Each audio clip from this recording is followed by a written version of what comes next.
نحمده ونصلي ونسلم على سيدنا ومولانا محمد رسوله النبي الأمين المكين الحنين الكريم الرؤوف الرحيم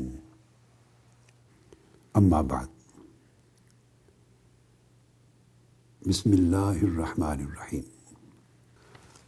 اللہ رب العزت کا شکر ہے جس نے اپنے خاص فضل و کرم سے ہمیں یہ توفیق مرحمت فرمائی ہے کہ ہم نہ صرف دین اسلام اور امت مسلمہ کی بلکہ انسانیت کی خدمت جہاں تک ممکن ہو اور جس میدان میں ممکن ہو انجام دے سکے۔ اللہ رب العزت اس حقیر سی کاوش کو قبول فرمائے اور اس حوالے سے کام کرنے والے جملہ بھائیوں کو، بہنوں کو، میرے بیٹوں کو، بیٹیوں کو مزید توفیقات سے نوازے۔ اس موقع پر سب سے پہلے میں مبارکباد دینا چاہتا ہوں اپنی ان بیٹیوں کو جو منہاج القرآن ویمن لیگ کے ایک فورم کے طور پر ایفرٹ کر رہی ہیں، اور میری مراد ہے Mustafa students movement sisters, MSM sisters, جس کی ہیڈ ہیں اور آج کے پروگرام کو لیڈ بھی کر رہی ہے ہماری بیٹی مس قرۃ العین فاطمہ، اور ان کے ساتھ مس آمنہ مغل، بیٹی جمیلہ خالد، بیٹی صدف مقبول، بیٹی اسرا قادری اور بیٹی ہاجرہ جاوید۔ اس پوری ٹیم کو، اور اس کے بعد منہاج القرآن ویمن لیگ کی ہیڈ ہماری بیٹی فرح ناز اور سیکرٹری جنرل سدرا کرامت اور دیگر ان تمام فورمز کی بیٹیوں کو جو ان کے ساتھ کوآرڈینیٹ کر رہی ہیں۔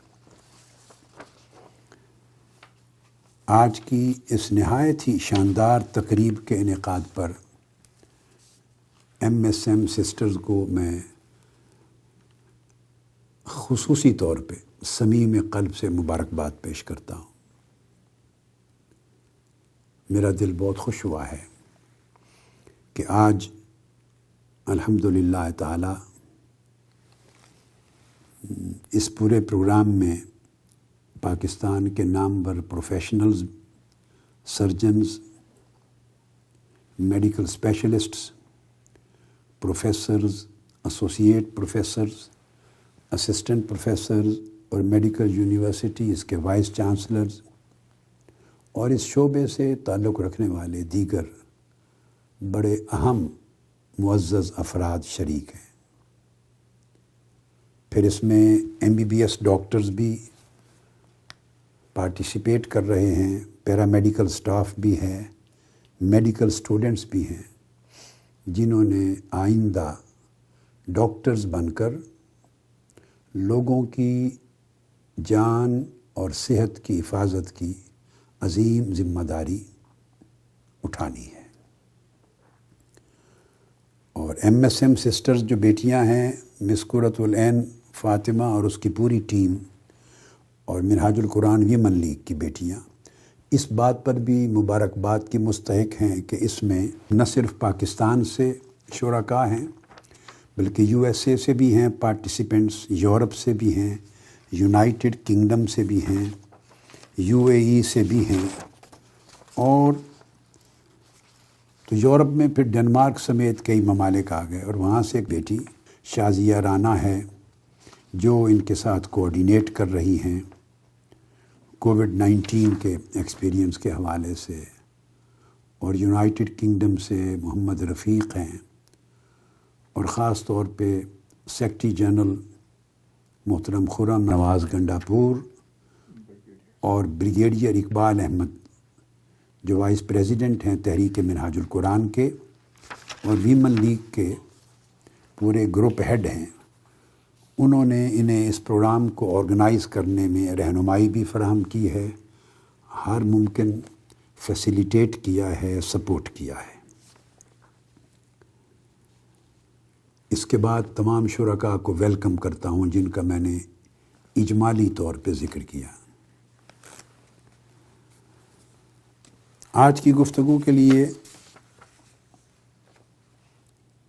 چند چیزیں جو میرے ذہن میں ہیں اس کا ایک سٹرکچر آؤٹ لائن سی میں پہلے گوش گزار کر لیتا ہوں، بلکہ اس آؤٹ لائن سے بھی پہلے ایک پریلیمنری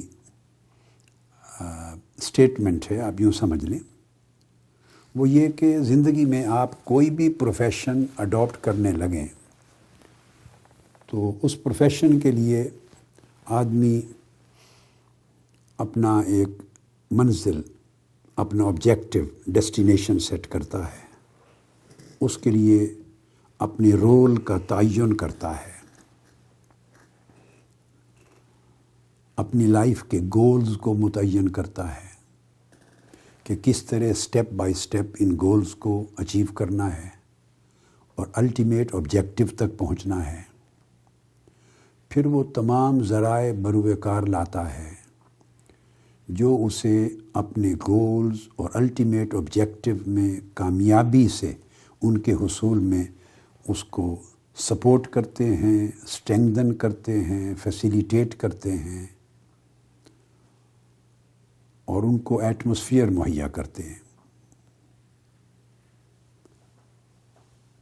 ان چیزوں کے ساتھ آج کی گفتگو کا جو ریلیونس ہے اور آج کے سیشن کا پھر وہ یہ ہو جاتا ہے کہ چونکہ آج کے پارٹیسپینٹس اور اٹینڈیز موسٹلی ڈاکٹرز ہیں،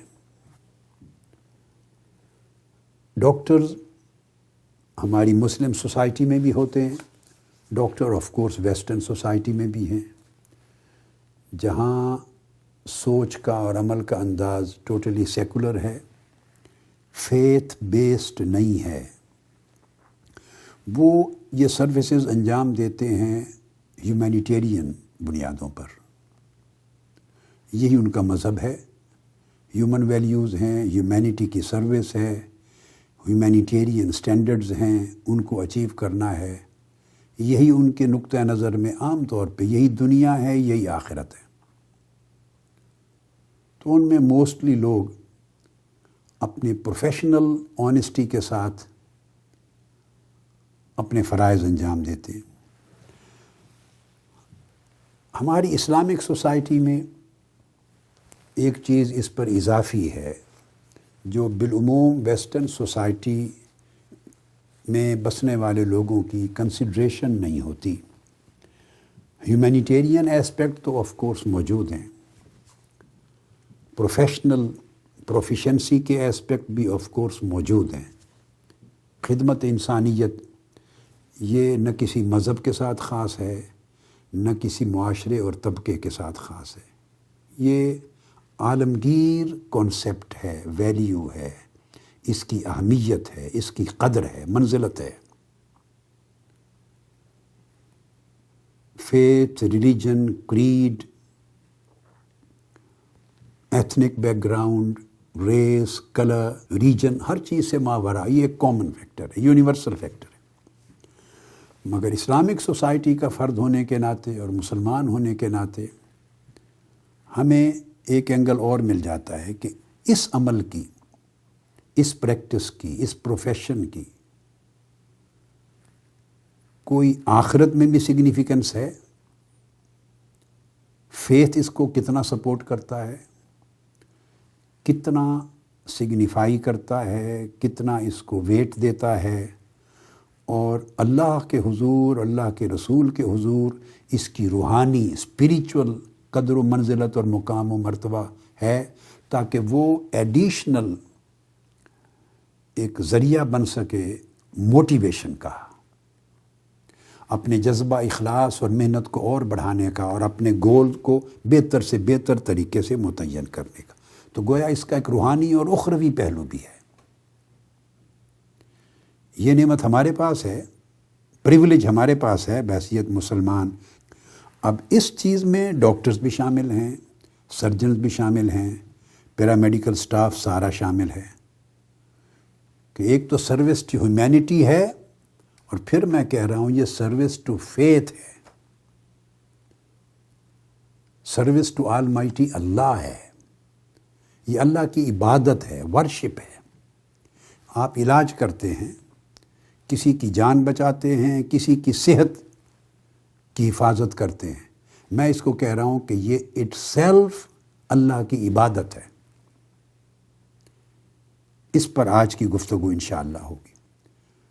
حضور علیہ الصلوۃ والسلام نے قرآن مجید کے ذریعے، اپنی احادیث کے ذریعے اس بات پہ اتنا فوکس کیا اور اپنی امت کو اس طرف اتنا متوجہ فرمایا اور اس کی اتنی فضیلت و درجہ بیان کیا کہ لوگوں کے اندر ایمانی جذبے کے طور پہ یہ خدمت گھر کر گئی۔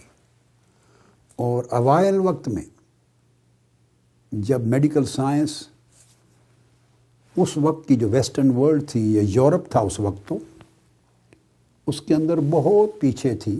ہاں، جو گریک میڈیسن کا، گریک سائنس کا جو کنسیپٹ چلا آ رہا تھا، آپ کو معلوم ہے، آپ ڈاکٹرز ہیں، پروفیسرز ہیں، کہ اس زمانے کے بعد بھی کئی صدیوں تک اسی تصور کا یا ان تصورات کا غلبہ رہا۔ اور ویسٹرن سائنٹسٹس اور ویسٹرن ہسٹورینز اپنے اس پیریڈ کو ڈارک ایجز کہتے ہیں، جو 1000 سال کے لگ بھگ عرصے پر محیط ہے، اس لیے کہ وہ اس وقت ڈکلائن کا شکار تھے، کوئی بڑی قابل قدر خدمات اور اچیومنٹس انجام اس زمانے میں نہیں دے پا رہے تھے۔ اور ڈارک ایجز اس لیے کہتے ہیں کہ وہ سارا 1000 سال کا عرصہ وہ کنٹریبیوشن اسلام کا تھا، اسلامک کلچر کا تھا، اسلامک سائنٹسٹس کا تھا، اسلامک ڈاکٹرز کا تھا، اسلامک سرجنز کا تھا۔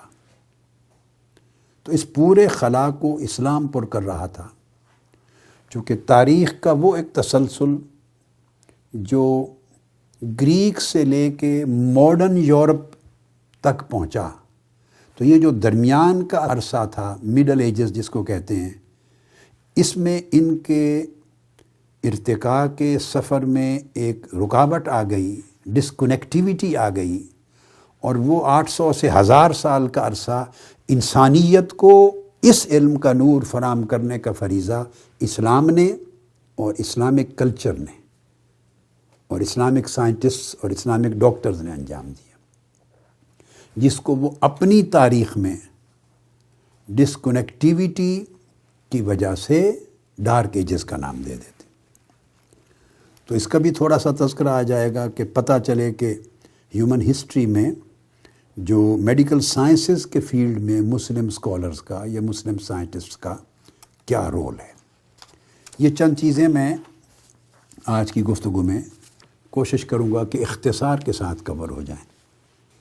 ہم اپنی بات کو یہاں سے شروع کرتے ہیں، میں اس کا ایک ڈائریکشن بناتا ہوں اس سبجیکٹ کو آگے بڑھانے کے لیے۔ اللہ رب العزت نے آپ کو بڑی نعمت دی ہے، آپ کو ڈاکٹرز بنایا ہے، سرجنز بنایا ہے، یا ڈاکٹرز اور سرجنز بن رہے ہیں، اس پروفیشن کو اڈاپٹ کر لیا۔ یہ پروفیشن ہے کیا؟ عمومی انداز میں کہیں تو یہ خدمت انسانیت کا بہترین راستہ ہے، یہ ایک اینگل ہے۔ اس کو زیادہ اسپیسیفائی کر دیں تو سمجھیں کہ انسانیت کی جان بچانا اور انسانیت کی صحت کی حفاظت کرنا، اس کا واحد ذریعہ آپ ہیں اور آپ ہوں گے۔ انسان کی جان کی حفاظت اور انسان کی صحت کی حفاظت۔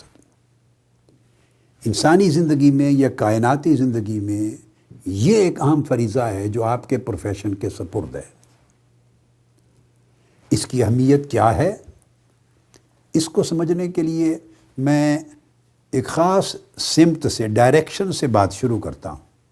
آپ کو کنسیپٹ زیادہ کلیئر ہوگا یہ جان کر۔ اس کے لیے ضروری ہے سمجھنا کہ انسانی جان کی اہمیت کیا ہے، پھر آتا ہوں کہ انسان کی صحت کی اہمیت کیا ہے۔ جب انسان کی جان اور زندگی کی اہمیت پہ ہم کلیئر ہو جائیں اور انسان کی صحت کی اہمیت اور ریلیونس پہ، سگنیفیکنس پہ کلیئر ہو جائیں تو ہمیں یہ سمجھنا آسان ہو جائے گا کہ اس جان کو بچانے والے اور اس صحت کی حفاظت کرنے والے، ان کا مقام و مرتبہ اور اس پروفیشن کی جگہ کیا ہوگی۔ انسانی جان کی اہمیت آپ قرآن مجید کی اس آیت کریمہ سے سمجھ لیں جو سورہ المائدہ کی آیت نمبر 32 ہے، جس میں اللہ رب العزت نے فرمایا فَمَنْ أَحْيَاهَا فَكَأَنَّمَا أَحْيَا النَّاسَ جَمِيعًا، جس نے ایک انسانی جان کو بچا لیا، یعنی ایک انسان کو مرنے سے بچا لیا، اس کی جان کی حفاظت کر لی۔ قرآن مجید کہتا ہے گویا اس نے پوری انسانیت کی جان بچا لی۔ یہ فاؤنڈیشن ہے اس پروفیشن کی اہمیت، اس کی برکت، اس کی قدر و منزلت، اور اسلام میں اس کا عالی جو مقام ہے اس کا فاؤنڈیشن ہے۔ ایک شخص کی جان بچانا، وہ آپ کے پاس ہاسپٹل میں آیا ہے، وہ کووڈ-19 کا میٹر ہے یا کوئی اور مرض ہے، اس کی جان جانے والی ہے، آپ نے علاج کر کے رات دن صرف کر کے اپنی محنت، اپنی قابلیت لگا کر اس کی جان بچائی ہے۔ یہ جان بچانے کا عمل ایک فرد کا، اس کو اللہ رب العزت نے کہا گویا اس نے پوری انسانیت کی جان بچائی۔ اس کا مطلب ہے کہ اس کا اجر ایک شخص کی جان بچانے کا نہیں ہوگا، اس کا اجر لاکھوں لوگوں کی جان بچانے کے برابر ہوگا۔ یہ تو ایک آیت کریمہ۔ اب انسانی جان کی اہمیت کو ایک اور اینگل سے بھی سمجھ لیں تاکہ اس کی اپلیکیشن آپ اپنے پروفیشن کے ساتھ کریں گی، جو آپ کا یعنی پریزنٹ پروفیشن ہے یا فیوچر آپ کا کیریئر بننے والا ہے۔ حضور علیہ الصلوۃ والسلام کعبہ کا طواف کر رہے ہیں اور طواف کے دوران آپ نے کعبۃ اللہ کو مخاطب کیا، کعبۃ اللہ کو، اور کعبۃ اللہ کو ایڈریس کر کے کہا کہ اے کعبہ تو کتنا پاک ہے، اور تیری فضا کتنی خوشگوار ہے، تو کتنا عظیم المرتبہ ہے، اور تیری حرمت اور عزت کتنی عظیم ہے۔ یہ سب کچھ کہہ کر کعبے سے کہا مگر اللہ کی عزت کی قسم جس کے قبضہ قدرت میں میری جان ہے کہ ایک مومن کی جان اور مال، اس کی عزت و حرمت اور اہمیت اللہ کے ہاں تیری عزت، حرمت اور اہمیت سے بھی زیادہ ہے۔ کعبے سے کہا۔ آپ اندازہ کر لیں کہ انسان کی زندگی اور انسان کی جان قرآن اور حدیث کی روشنی میں اللہ رب العزت ایک جگہ فرماتے ہیں پوری انسانیت کی حفاظت کے برابر ہے، اور آقا علیہ السلام فرماتے ہیں ایک انسان کی جان کی حرمت اے کعبہ تیری حرمت سے بھی زیادہ اللہ کو عزیز ہے۔ ایسے ہے جیسے کسی انسان کی ایک جان پامال ہو گئی تو گویا اے کعبہ تیری عزت پامال ہو گئی، اس سے زیادہ کروشل میٹر ہے۔ اور اگر انسان کی جان بچ گئی تو ایسے ہے جیسے اللہ کے گھر کعبہ پر حملہ ہو رہا تھا اور اس کی حفاظت کر لی اور اسے پامال یا منہدم ہونے سے بچا لیا۔ یہ حدیث ابن ماجہ میں ہے اور طبرانی میں ہے۔ حضرت عبداللہ بن عمر رضی اللہ تعالیٰ عنہ راوی ہیں۔ اسی طرح اب میں اسی اہمیت کو ایک اور دوسرے اینگل سے ایکسپلین کرتا ہوں۔ ابو سعید خدری اور ابو ہریرہ رضی اللہ تعالیٰ عنہ روایت کرتے ہیں، اور وہ فرماتے ہیں، یہ ترمذی میں ہے یہ حدیث، کہ اگر زمین اور آسمان، یہ ایک مثال دی ہے لوگوں کو سمجھانے کی، زمین و آسمان یعنی ساری کائنات کسی ایک شخص کی جان لینے اور ایک شخص کو جان سے محروم کرنے کے عمل میں شریک ہو جائیں تو میں زمین و آسمان پر مشتمل ساری کائنات کو جہنم میں پھینک دوں گا، صرف اس جرم کی پاداش میں کہ ان کے باعث ایک شخص کی جان لے لی گئی۔ اب جب یہ ارشاد فرمایا کہ ایک شخص کی جان لینا اتنا برا عمل ہے کہ اس کے بدلے اگر زمین و آسمان کی کائنات کو بھی جہنم میں ڈالنا پڑے تو میں ڈالوں گا، تو اب اس کی دوسری سینس کو لیں، مطلب یہ ہوا کہ اسی طرح ایک شخص کی جان بچانا اتنا بڑا نیک عمل ہے، اس کا اجر زمین اور آسمان کی ساری کائنات کی نیکیوں سے کہیں زیادہ ہے۔ اس کو اپوزٹ سینس کہتے ہیں کہ دوسرے اینگل سے اس کا معنی یہ ہے۔ پھر عبداللہ بن عمرو سے ایک مروی ہے حدیث، اب یہی چیز ایک اور تیسرے اینگل سے بیان کی گئی۔ اس میں حضور علیہ السلام نے فرمایا اللہ پاک کہ ہاں ساری دنیا اور کائنات کو تباہ کر دینا یہ چھوٹی چیز ہے، ہلکا میٹر ہے ایک شخص کی جان ضائع کرنے کے مقابلے میں۔ یعنی ایک شخص کی جان جائے اور ادھر ساری زمین و آسمان کی کائنات برباد ہو جائے، یہ گوارا ہے، مگر ایک شخص کی جان عزیز تر ہے۔ تو اس کو آپ یوں سمجھیں کہ پھر ایک شخص کی جان بچائی جائے، یہ عمل اتنا عزیز ہے کہ ساری کائنات کے نظام کو بچانے کی نیکی سے بھی زیادہ اللہ کو مقبول ہے۔ یہ چند ایک احادیث، یہ میری کتاب ہے، اس سبجیکٹ پر اگر آپ مزید پڑھنا چاہیں تو یہ ہے، انگلش میں بھی ہے اور عربک میں بھی ہے، اردو میں ٹرانسلیشن بھی ہے۔ انگلش میں ہے اسلام آن سرونگ ہیومینٹی، ضخیم کتاب ہے بہت بڑی، اسلام آن سرونگ ہیومینٹی۔ تو ڈاکٹرز اور سرجنز اور جتنے احباب ہیں ان کے لیے بڑی پڑھ سکتے ہیں۔ اردو میں پڑھنا ہو تو اس کا نام ہے اسلام اور خدمت انسانیت، اور عربک متن بھی ہے الاحکام الشرعیہ فی کون الاسلام دینا لخدمت الانسانیہ۔ تینوں زبانوں میں میری اس کتاب کے ورشن ہیں۔ یہ تو ایک اینگل ہے۔ اب اس کے بعد صحت کی اہمیت پہ آ جاتے ہیں۔ آپ کا پروفیشن ہی دو چیزوں سے عبارت ہے۔ بڑا کام یہ کرتے ہیں کہ انسان کی جان بچاتے ہیں، اور اس سے چھوٹے درجے کا کام یہ کرتے ہیں ایٹ لیسٹ اس کی صحت بچاتے ہیں۔ مریض کو شفا یابی کے عمل میں آپ شریک ہی نہیں ہیں بلکہ آپ ہی واحد ذریعہ اور وسیلہ ہیں۔ اب انسانی صحت کی اہمیت کیا ہے؟ جو کام آپ کرتے ہیں ڈائریکٹلی آپ کا پروفیشن جس پر بیس کرتا ہے۔ اگر میں تعریف کروں کہ آپ کا پروفیشن کیا ہے تو پروفیشن یہ ہے انسان کی جان بچانا اور انسان کی صحت کی حفاظت کرنا، جان اور صحت کو بچانا، دیٹس اٹ۔ اب صحت کا میٹر لے لیں، آپ حیران ہوں گے یہ جان کر کہ انسان کی جان اور صحت کو بچانا اللہ رب العزت کو اپنے قرآنی احکام سے بھی عزیز تر ہے، دین کے فرائض و واجبات سے بھی عزیز تر ہے انسان کی جان اور صحت کو بچانا۔ یعنی اللہ رب العزت اپنا حکم، اپنی عبادت کا حکم پسند نہیں کرتا کہ بجا لایا جائے انسان کی جان اور اس کی صحت کی قیمت پر۔ گویا ہیومن ہیلتھ کو اللہ رب العزت نے میٹر آف فیتھ پر بھی مقدم رکھا ہے۔ آپ یوں سمجھیں کہ جان ہوگی تو ایمان ہوگا۔ کوئی آدمی مومن ہے، کافر ہے، نیک ہے، بد ہے، فاسق فاجر ہے، متقی ہے، نماز پڑھتا ہے، روزہ رکھتا ہے، حج زکوٰۃ دیتا ہے، نہیں دیتا، بھئی زندہ ہوگا تو سب کچھ ہوگا۔ تو زندگی جان شرط ہے۔ اگر زندہ ہے تو تقویٰ بھی ہے، ایمان بھی ہے، نیکی بھی ہے، پرہیزگاری بھی ہے، خدمت خلق بھی ہے، عبادت الہی بھی ہے، سارے عمل ہیں۔ اور اگر ایک آدمی کی جان ہی چلی گئی تو کچھ بھی نہیں ہے۔ اسی طرح صحت ہے تو اللہ رب العزت نے احکام دیے۔ آپ یہ جان کر حیران ہوں گے کہ نماز کا حکم آیا۔ آپ اس سے دیکھیں، یہ آپ سب نے سن رکھا ہے اور آپ جانتے ہیں کہ نماز میں کوئی شخص بیمار ہے، کھڑا نہیں ہو سکتا تو بیٹھ کے نماز پڑھ لے۔ سو اس کی صحت کے پیش نظر اللہ رب العزت نے اپنی عبادت اور نماز کے حکم میں تخفیف کر دی، اس کو ہلکا کر دی۔ بیٹھ کے بھی نہیں پڑھ سکتا، لیٹ کر اشارے سے پڑھ لے۔ تو اس بندے کی صحت کے پیش نظر اللہ رب العزت نے اپنی عبادت کی ادائیگی میں اور نرمی کر دی، تخفیف کر دی۔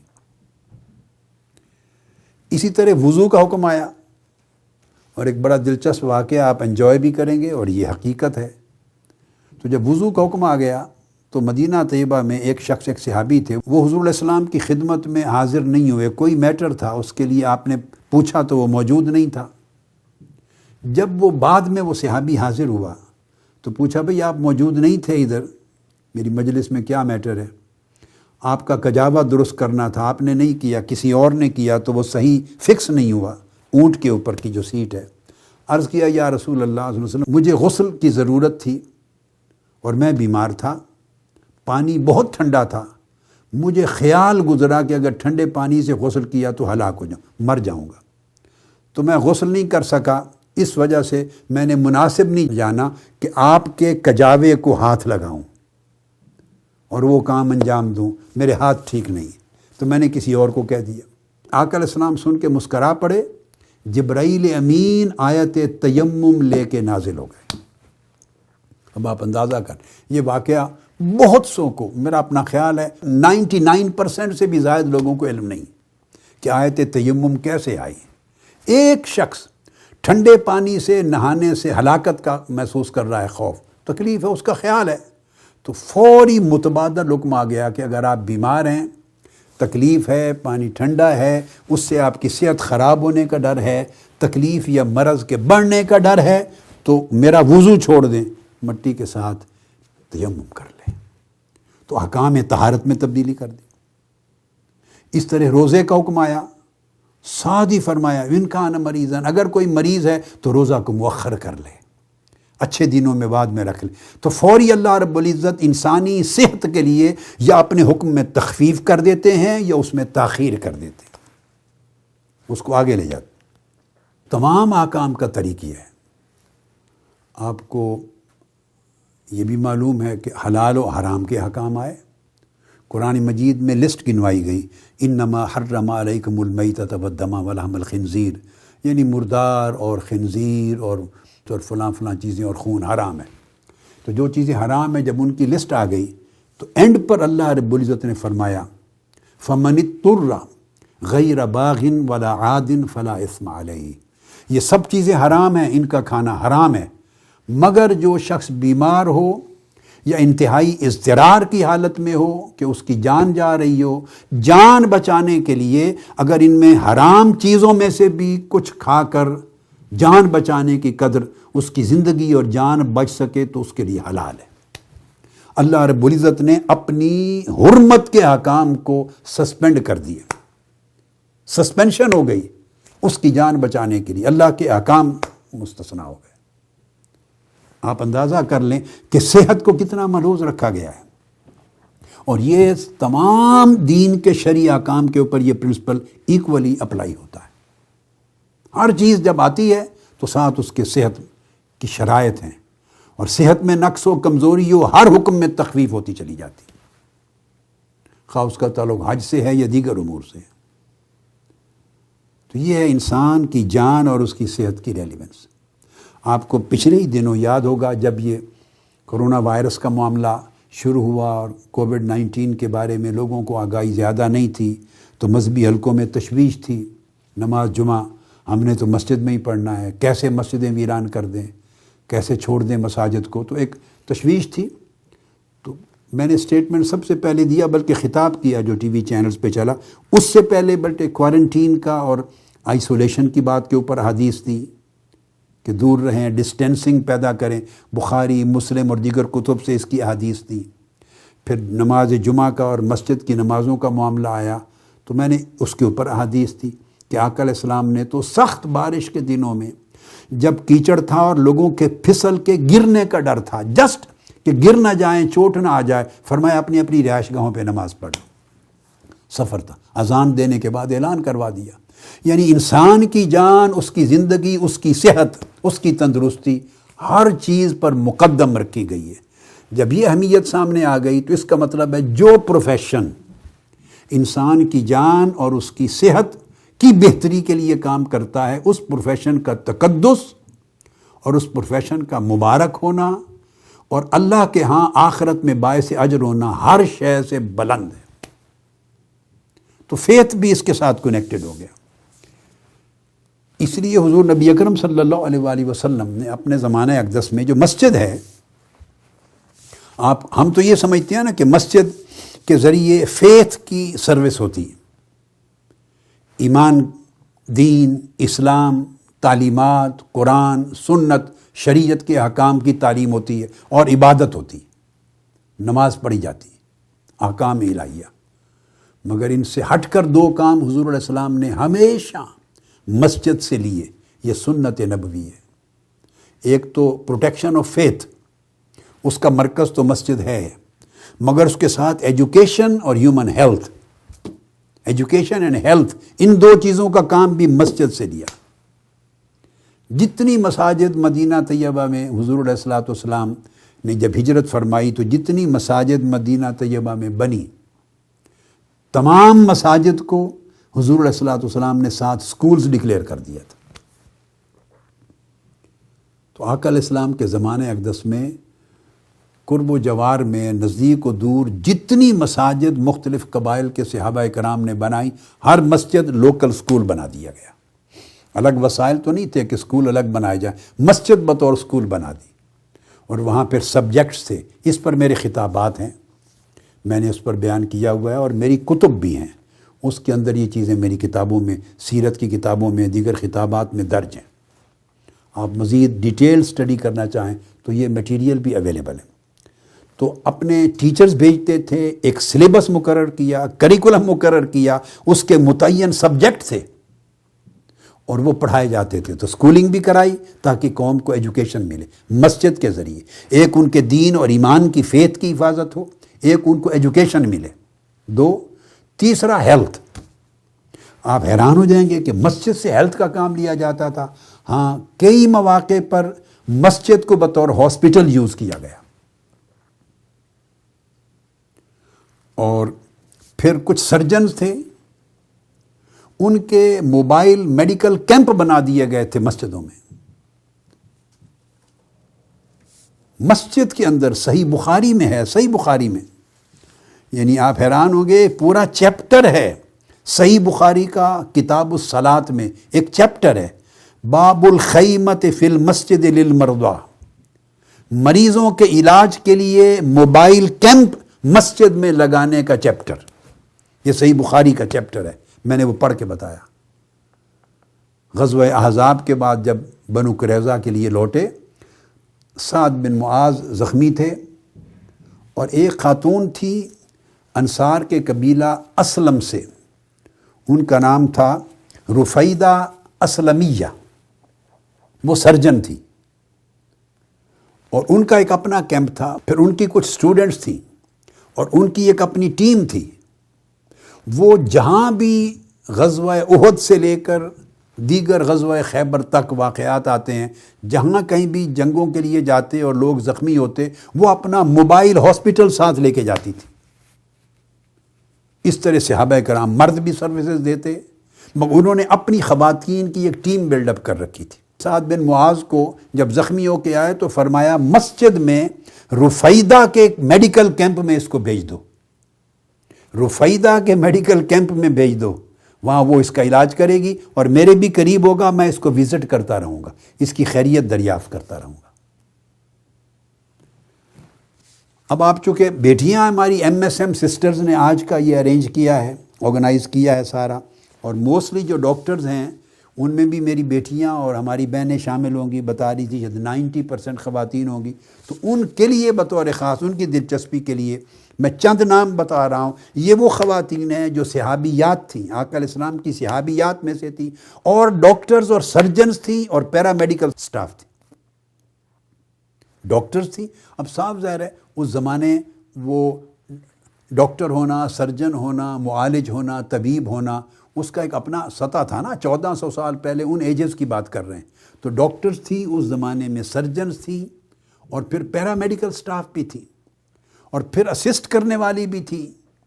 ان میں الربیع بنت معوذ، یہ میں چند لیڈی ڈاکٹرز کی بات کر رہا ہوں جو صحابیات میں تھی، جو مختلف مواقع پر میڈیکل کیمپس میں کام کرتی، مریضوں کو لک آفٹر کرتی، ان کا علاج اور معالجہ کرتی، اور ایمرجنسیز کو ڈیل کرتی تھی، اور کیمپ بھی لگائے جاتے، موبائل ہاسپٹل بھی ہوتے۔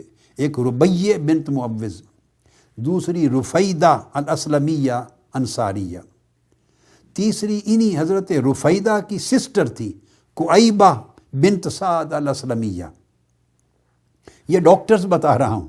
چوتھی تھی لیلہ الغفاریہ، قبیلہ بنی غفار میں سے تھی لیلہ۔ پانچویں تھی معاذہ الغفاریہ۔ چھٹی تھی حضرت ام ایمن جو آقا علیہ الصلوۃ والسلام کو حضرت سیدہ آمنہ رضی اللہ تعالیٰ عنہ کی وصال کے بعد اس چھوٹی عمر میں مدینہ سے ابوا سے لے کے مکہ معظمہ آئیں اور آپ کی خدمت کرتی رہیں، دیکھ بھال کرتی تھی. وہ اٹ سیلف ڈاکٹر تھی، طبیبہ تھی.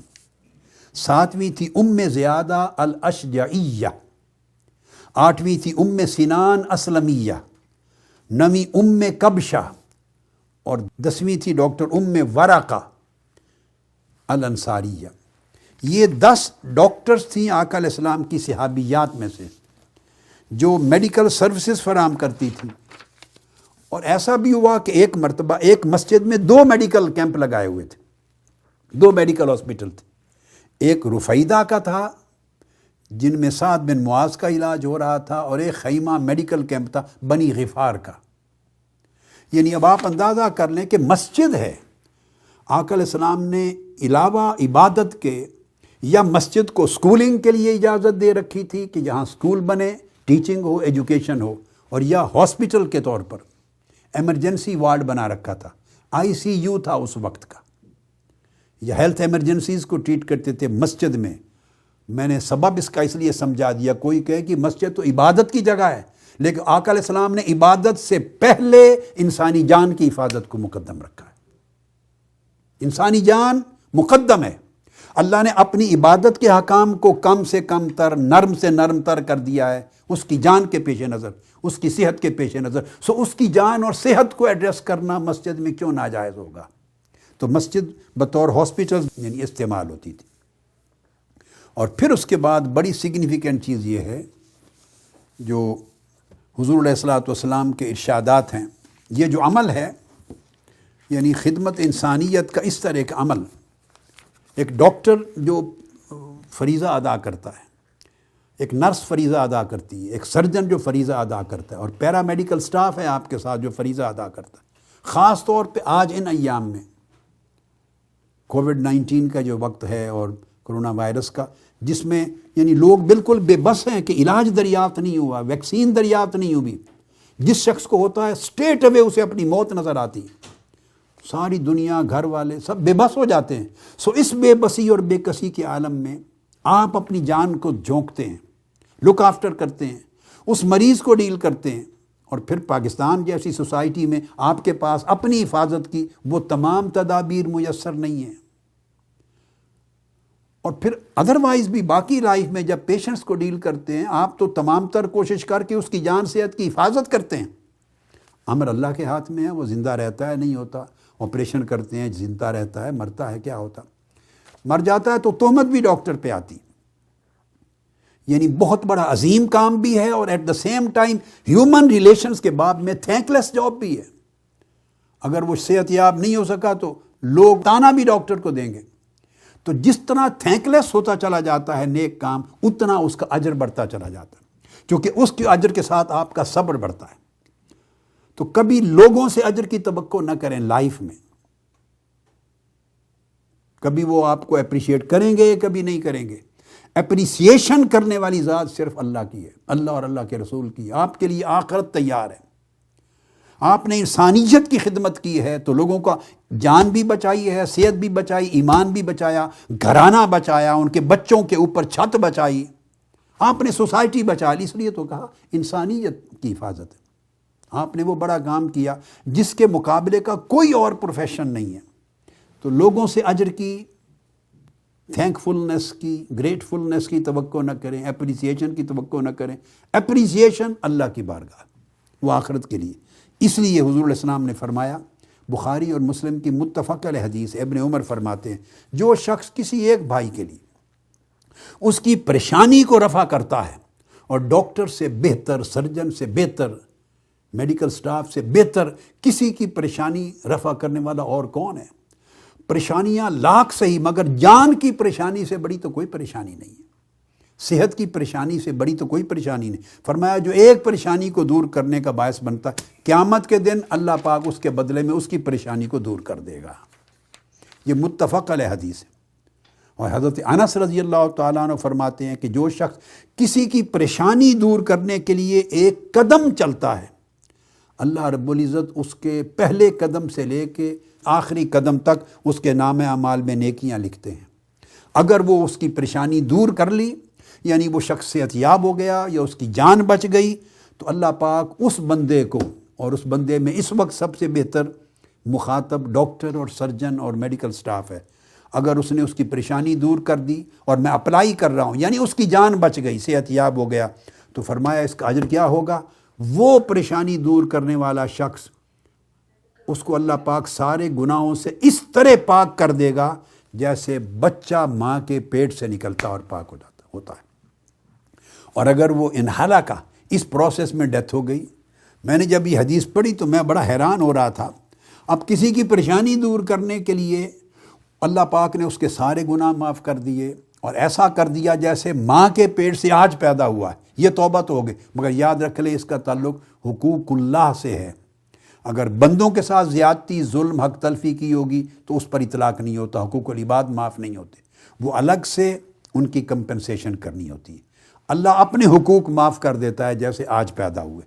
تو فرمایا اگر اس پروسیس میں اس کی اپنی ڈیتھ ہو گئی، یہ حدیث آج کے دور میں آپ پر اپلائی ہوتی ہے۔ سب سے زیادہ ایکسپوجر ڈاکٹر کا ہے جو کرونا وائرس کے کووڈ-19 کے پیشنٹ کا علاج کر رہے ہیں، اور وہ ڈیل کر رہے ہیں انہی کو، فوری طور پہ وائرس اس کو ٹرانسفر ہوتے ہیں، اور کئی ڈاکٹر شہید ہوئے ہیں پاکستان میں، دنیا میں کئی ڈاکٹر شہید ہوئے ہیں، میں تو ہر روز خبریں دیکھتا ہوں، شہید ہوئے ہیں۔ تو گویا وَإِنْ حَالَكَ، یعنی اس پروسیس میں اگر اس پریشانی دور کرنے والے کی اپنی ڈیتھ ہو گئی، تو مجھے تو ایسے لگا جیسے آقا علیہ السلام یہ حدیث آج کا زمانہ دیکھ کر آپ کو سنا رہے تھے، آپ کو سنا رہے تھے کہ آپ اس کی پریشانی دور کرنے لگے، اس کی جان بچانے لگے، اور اس کی جان بچاتے بچاتے اگر آپ کی جان چلی گئی، یہ آج کی سچویشن پہ اپلائی ہوتا ہے، تو پھر کیا ہوگا؟ فرمایا فیما بین ذالک دخل الجنہ بغیر حساب، پھر اگر اس کی ڈیتھ ہو گئی تو اس کی موت اور جنت کے درمیان کوئی اور رکاوٹ نہیں، بغیر حساب و کتاب کے وہ شخص جنت میں جائے گا۔ جو دوسرے کی جان بچاتا بچاتا اپنی جان دے بیٹھا، اس کے اوپر حساب و کتاب بھی قیامت کے دن نہیں ہوگا، جنت میں جائے گا۔ آپ کا ایسا پروفیشن ہے۔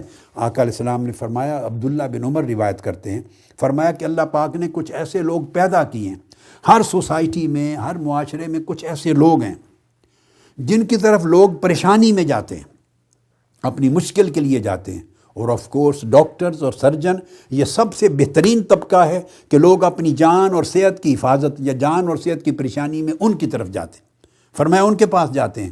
تو یہ لوگ جو لوگوں کی اس پریشانی کو دور کرنے کا سبب بنتے ہیں، فرمایا اولئک الآمنون من عذاب اللہ، ان لوگوں کو اللہ کے عذاب سے امانت کی گارنٹی ہے، گارنٹی ہے اللہ کے عذاب سے، وہ محفوظ و مامون کر دیے جائیں گے۔ یہ وہ جو بنیادی چند چیزیں میں نے احادیث کی بیان کی۔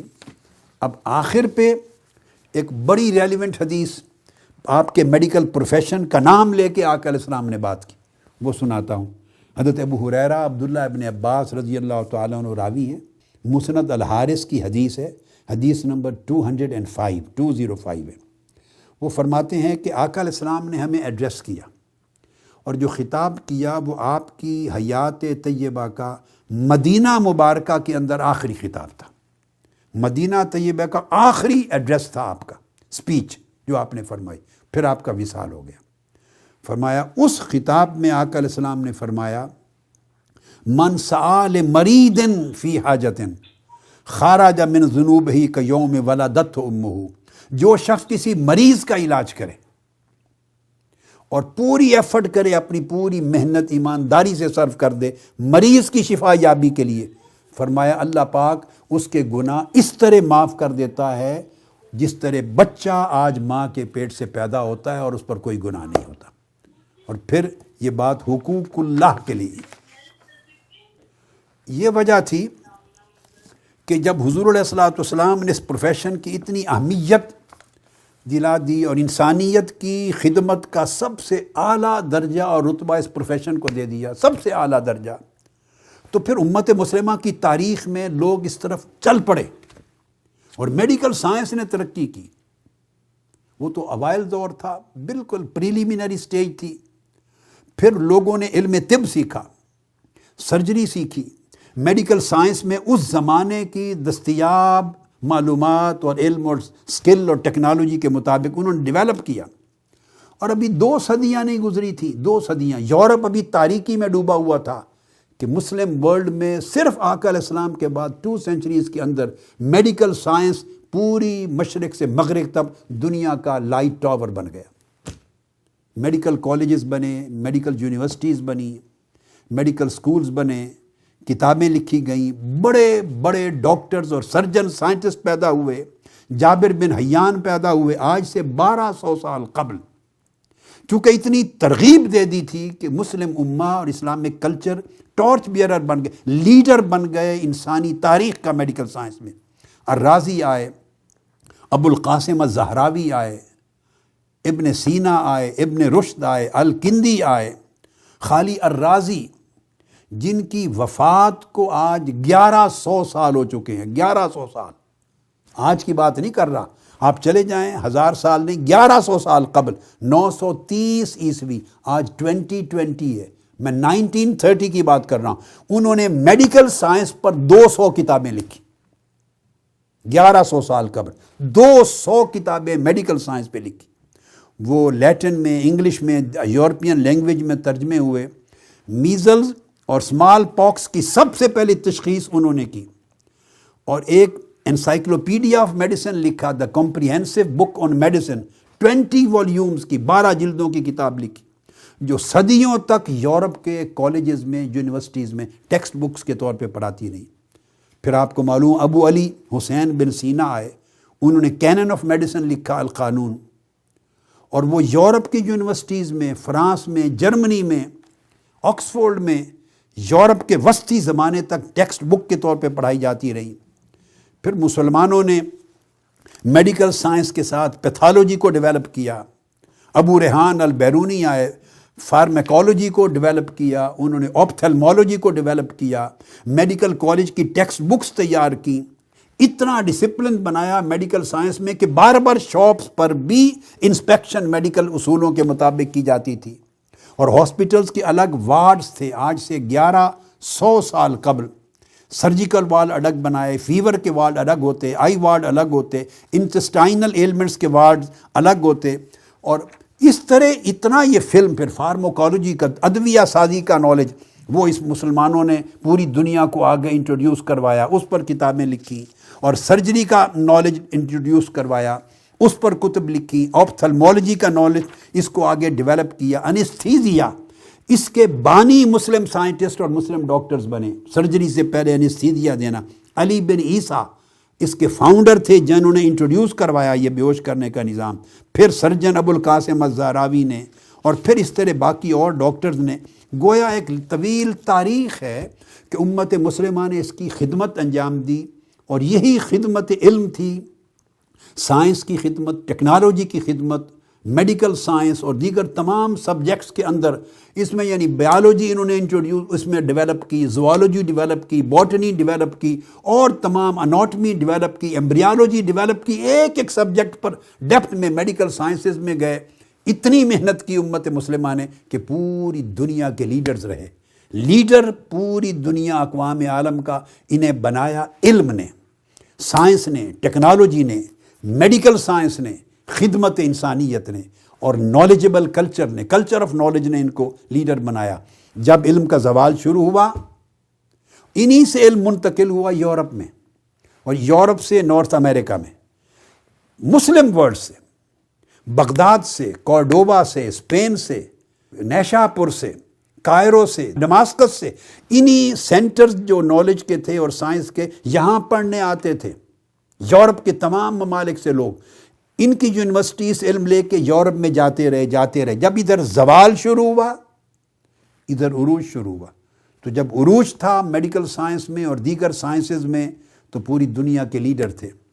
زوال آشنا ہوئے اور عروج دوسری طرف منتقل ہوا، تو آج ہم جس حال میں جا پہنچے وہ سب آپ کے سامنے ہے۔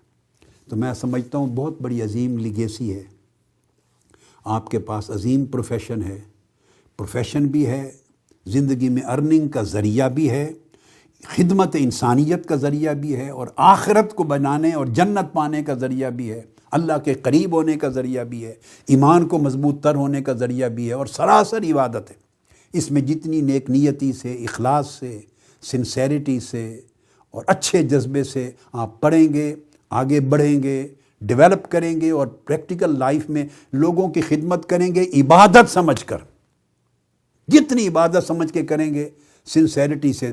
مال اللہ نے دینا ہی دینا ہے آپ کو، مگر نگاہ مال پہ نہیں رکھیں گے، معال پہ رکھیں گے۔ مال یعنی آخرت کے اجر پہ رکھیں گے تو اللہ پاک دنیا بھی دے گا، آخرت بھی دے گا۔ بھئی یہ چند ایک کلمات تھے جو میں نے اس وقت میں چاہا کہ آپ تک پہنچا دوں ایک میسج کے طور پر۔ اللہ رب العزت آپ کو دنیا اور آخرت کی کامیابیوں سے ہمکنار کرے۔ بار دیگر میں منہاج القرآن ویمن لیگ اور خاص طور پہ MSM سسٹرز جنہوں نے یہ آرگنائز کیا ہے ان سب کو مبارکباد دیتا ہوں، اور تمام پارٹیسپینٹس کو اپنی محبت، اپنا سلام اور اپنی دعائیں دیتا ہوں۔ اللہ پاک ہمیشہ آپ کو آباد و شاداب رکھے اور کامیاب و کامران کرے۔ والسلام علیکم ورحمۃ اللہ وبرکاتہ۔ سب سے پہلے نئی ویڈیوز کو حاصل کرنے کے لیے شیخ الاسلام ڈاکٹر محمد طاہر القادری کے آفیشیل YouTube چینل کو سبسکرائب کریں اور بیل آئیکن کلک کریں۔